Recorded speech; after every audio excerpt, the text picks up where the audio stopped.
Okay, so I'm going to review the Ahmaud Arbery killing. Ahmaud Arbery, 25-year-old out of Georgia, who was killed by, two white men and maybe a third one who was filming. Now, Candace Owens, she's the Lauren Boebert in blackface. She said that since Ahmaud Arbery was wearing khakis, therefore, that proves that he wasn't an avid runner. Wham, bam, thank you, ma'am, right? Guilty as charged, man. That Candace Owens, she's on to something, huh? He's a menace who deserved to be killed because he's wearing khakis. Okay, so khaki shorts, right? So Candace, maybe she doesn't understand this, but not everybody can afford an outfit for any slight goddamn variation in their goddamn lives. Okay, Princess Candace, she probably got a outfit for bed, summer, nighttime, dinner wear, casual form, probably changes her outfit 3 times a day. She's got some pretty hairstyles, but I just don't understand why Candace Owens is just always acting a fool. She is always acting a fool. He wasn't wearing jeans, and some people got to make do with the few universal outfits that they got, Candace, so maybe khakis could be good for stuffing like small stuff in your pockets, like a little screwdriver. So at the most, okay, maybe he was just some small-time, petty, pickpocket of the neighborhood. At the very least, he was just a jogger. Definitely a jogger. Maybe more, maybe not, but definitely a jogger. Ahmaud Arbery played high school football. In fact, Ahmaud Arbery ran from those white supremacist bastards for 4 minutes straight, trying to get away from 3 men in 2 trucks in their own neighborhood. So you can definitely run in khaki shorts or shorts. Your legs are unencumbered in shorts. Pantaloons, on the other hand, they're encumbered like a motherfucker. Ahmaud Arbery, he said he worked at Blue Beacon. He was washing semi-trucks and trailers. That's what he said in 2017. He said he only had 1 day off, so he worked 6 days a week. He was probably rapping in that video, smoking weed and rapping in the park. He threatened to kick the cop's ass if he hit him with that, probably a baton or something. The cop pulls out some sort of weapon. I guess, I don't know. But Ahmaud Arbery was a working man. Candace Owens, why are you so stupid? So was Ahmaud Arbery totally guilty? Did he just pull off like a JFK sling, 9/11 Nagasaki? Was he the absolute worst? No. Okay, so, was Ahmaud Arbery totally innocent? Was he just jogging and absolutely nothing else? No. So there's a little bit of gray. He's not the worst, but he's not perfect either. So Elijah McClain out of Colorado, he was perfect. He played violins for orphan cats. He said teamwork makes the dream work, as the cops abused his body and ultimately killed him just for walking down the street with a mask on, which is ironic if you think about the pandemic right now. So it wasn't perfect. Who is? Ahmaud Arbery also isn't the Unabomber. So we got to put this thing into context, right? So February 23rd, 2020, Ahmaud Marquez Arbery, an unarmed 25-year-old black man, unarmed, was pursued by 3 terrified white supremacists, 3 of the douchiest douches you'd ever meet, including a guy named Roddy. He likes to do his hair like Mo, the Three Stooges, who was the abusive one. Not as a joke like Jim Carrey and Dumb and Dumber, but in real life. That's who Roddy is, right? Kick his ass, Seabass. Travis, Gregory, and Roddy. Travis is the son, Gregory is the father, Roddy is the guy with the camera.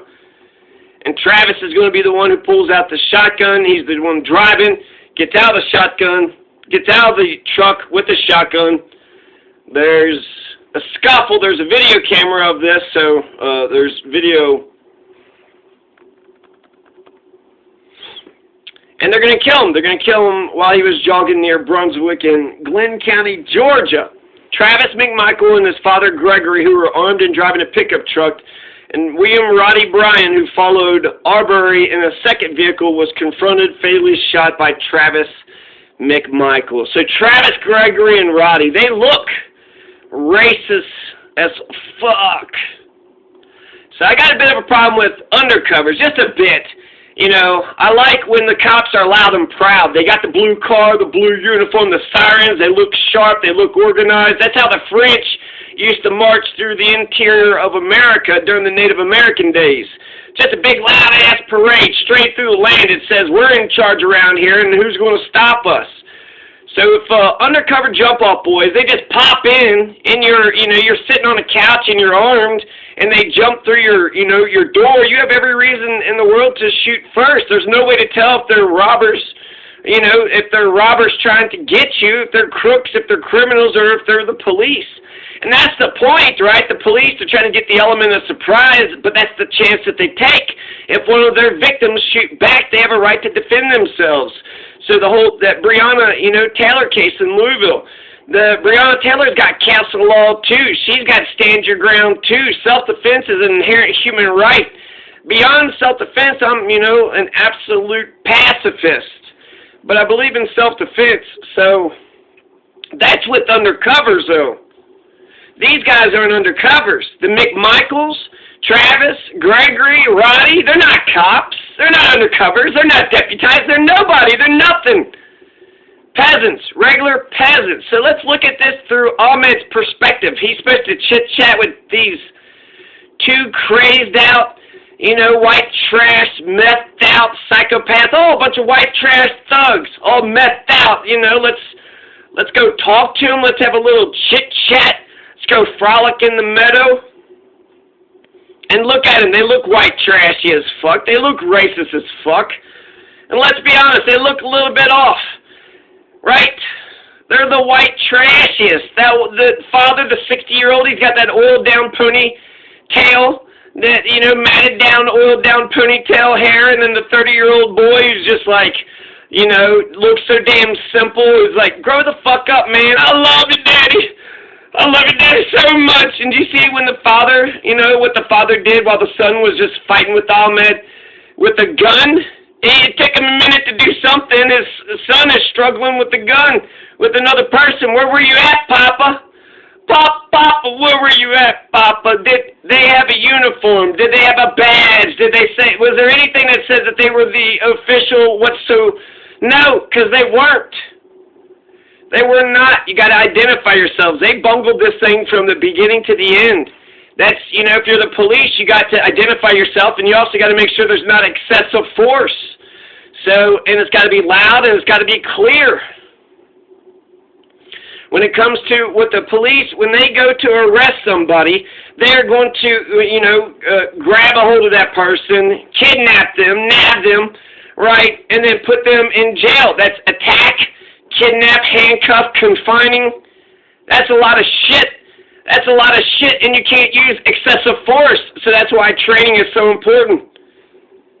Just enough force to get the arrest done. In the military, they have rules of engagement. They can't shoot unless they're being shot at. Nobody was shooting at the McMichaels. Ahmaud Arbery was unarmed.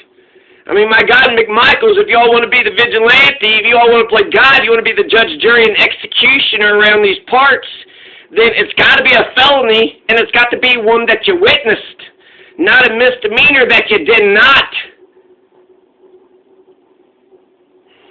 If your life was in danger, too, you shot and killed an unarmed man, I don't need a video to know which side I stand on. You shot and killed an unarmed man? Well, what did he do? He must have been attacking you or, ran in your house or something. What was he doing?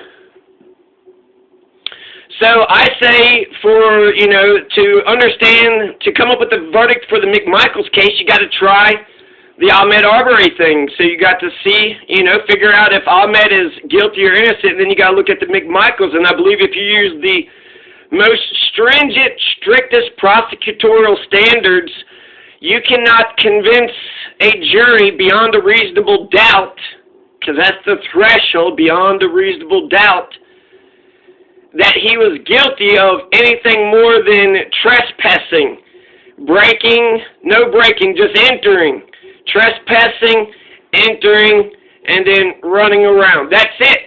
That is all the evidence that they have, and it's 10 months ago. This happened in February 2020. So if he was stealing something, right, he went there 4 times. Apparently, Ahmaud Arbery went into that partially constructed house 4 times.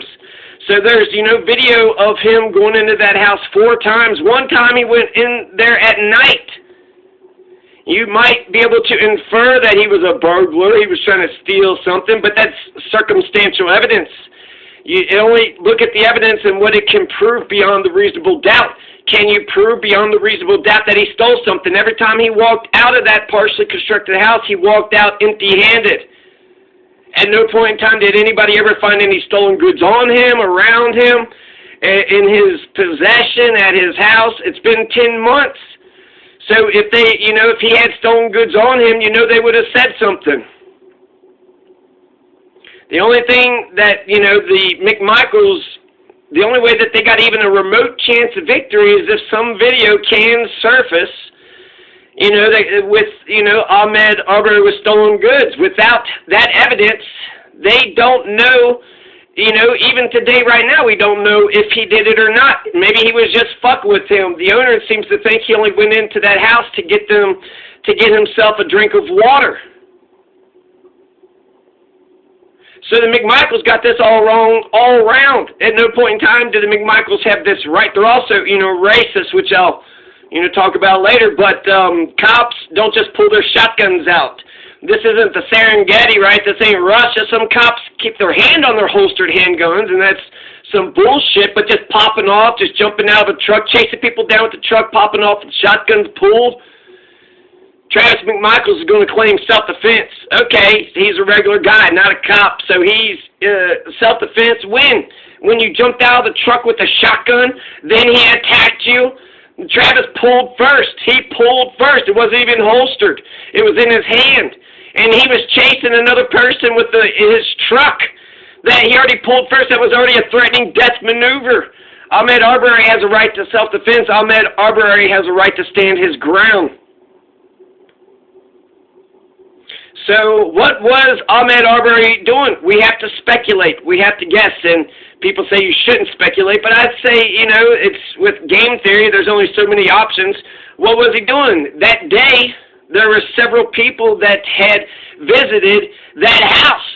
So that partially constructed house was getting visited by people all the time. People visit, they just are curious. People are nosy. They want to see what's going on, right? So they walk into the house, and maybe they're all trying to take something. Who knows? So could all those people who walked in, they all walked in and walked out without getting shot to death. So, something is going on here, right? Could they have been stealing? They could have been stealing, right? Maybe they're messing with folks. Maybe they're just being nosy. Maybe they're just getting a drink of water. That's what the owner of the house who had the videotape, he said that's, he guessing that's probably what he was just doing. He walked out empty-handed every time. So you don't have the stolen goods in his hands. You don't have the stolen goods thrown off to the side when he's running around somewhere. You don't have the stolen goods on camera. You don't have something was there and then it was missing when he came in. You don't have nothing. He also seemed oblivious to the camera, so unless he's just super slick, right, he has, slipped a screwdriver into his pocket. This isn't a big, operation. He didn't drive, with a car and try to get as much stuff out of there. What can you put in a pocket of a khaki? Not much, right? And he had to have done it away from the camera and away from the entire world. For vigilante justice to happen, it's got to be a big thing, all right? It's got to be a felony, and you've got to witness the goddamn thing, or at least know 100%. You know the person who did witness it, and you believe them 100%. You know that the felony happened or is happening. That's a man's life. So not guilty. Ahmaud Arbery is not guilty. The evidence does not point to him being a burglar beyond a reasonable doubt, so therefore what the McMichaels did was fucking insane and crazy. It is a modern-day lynching. So that's the threshold, beyond a reasonable doubt. Beyond a reasonable doubt. So it's got to be so crystal clear, it's got to be obvious. Right? Yeah, that person did the thing, he did it, obviously. You cannot say for sure that Ahmaud is, 100%, but you can say for sure that the McMichaels are guilty of killing Ahmaud. Arbery. That you could say with 100% conviction. They did it right there on camera. And then they put it out for the world to see, thinking that it was going to exonerate them. Now, the last two things I want to mention is, where were the cops? Where were the cops? They reported burglaries in the area several times. If the cops had a presence there, then them having a burglary or a possible burglary, they would have been on the scene right then and there. If a person does break into your house and then they run off, you got to wait 30 minutes to an hour, and will they go chase? Will they go catch the person? They reported burglaries. It was plural. So where were the cops at? The cops, there should have been a cop presence there. And the prosecution, there's a lot of shenanigans with the district attorney. They're on the 4th district attorney right now. It took the prosecution like 72 days or some shit to bring up charges, and they had to go to the grand jury, and just a bunch of shenanigans, just a bunch of bullshit. But now there's a trial, and they denied bail for the McMichaels. The McMichaels are going to have to stay in jail while, the trial proceeds. So they have to get, their legal stuff and all that, worked out, while they're in jail. They said that there is a flight risk or tamper with evidence or, somehow, tamper with the jury or what have you. So they got to stay in jail. So what I want to mention to the allies of Ahmaud Arbery is that we got to focus on winning that case. Okay? Yeah, a lot of, shenanigans with the fucking prosecution, a lot of bullshit. But now you got your trial. Now we got, hopefully it's an impartial jury, right? They'll look at the evidence between both sides, and it's supposed to be a contentious, right? That's our American court system. It's not about the truth, really. It is about the truth, but you get the truth because both sides go 100%. And then throughout all that bullshit, you would assume that the truth is somewhere in the middle or somewhere, somewhere out there. Maybe we got to get Agent Mulder and Scully on this. So, but now there's a trial, so an impartial jury will see if it's murder. So we need to focus on winning that trial. The prosecution, the fact that he is part, he's friends with all these assholes, and for a long time he didn't get charges, and so, but now he's got charges. He's in jail, and he's going through the criminal justice system just like anybody else is. So with this, there's a lot of comparisons with the Trayvon Martin, George Zimmerman case on this, right? So, yeah, now it's about the case. Now it's about, did the McMichaels murder and the first degree, second degree manslaughter, did they, confine and imprison and whatever. So yeah, now you got your trial. Now you got your trial. It was bullshit and there's shenanigans, and that, should play into some of it, and maybe he thought he was above the law and that he could get away with this shit. But, I guess ultimately, I don't know. Those prosecutors aren't on the case anymore. They tried to influence it. And like I said, a lot of bullshit happened there, and maybe I'll talk about some of that. But the actual case is, whether or not the McMichaels committed murder. And I think to understand that, you have to ask yourself, did Ahmaud Arbery commit burglary? And I guess the last thing that I'll mention is the burden of proof in a civil trial is a preponderance of the evidence. And then there's the clear and convincing, too. So there's a thing above preponderance of the evidence. But the very top thing is beyond a reasonable doubt. Is there a preponderance of the evidence? Could they have all this circumstantial evidence and say, well, therefore, maybe, perhaps, but it's a criminal case. It's a criminal case, so they got to prove it beyond a reasonable doubt. They don't have video camera. They don't have any witnesses whatsoever. They don't have any stolen goods. They don't even have the owner saying that there was, goods inside the house that was stolen, and he didn't know where it went to. All you actually have is an owner that said, yeah, he came into the house several times, but all that he took was water. And so if anything, the owner exonerates him, saying that, unless you want to say that water is the property that the McMichaels were, hell-bent on defending. But some people might say you have a right to water. He's jogging, right? Get himself a nice little cool glass to drink, nice little... Anyways, so, yeah. We got the trial now, so now we got to focus on winning the trial. So, yeah. Justice for Ahmaud Arbery. Peace.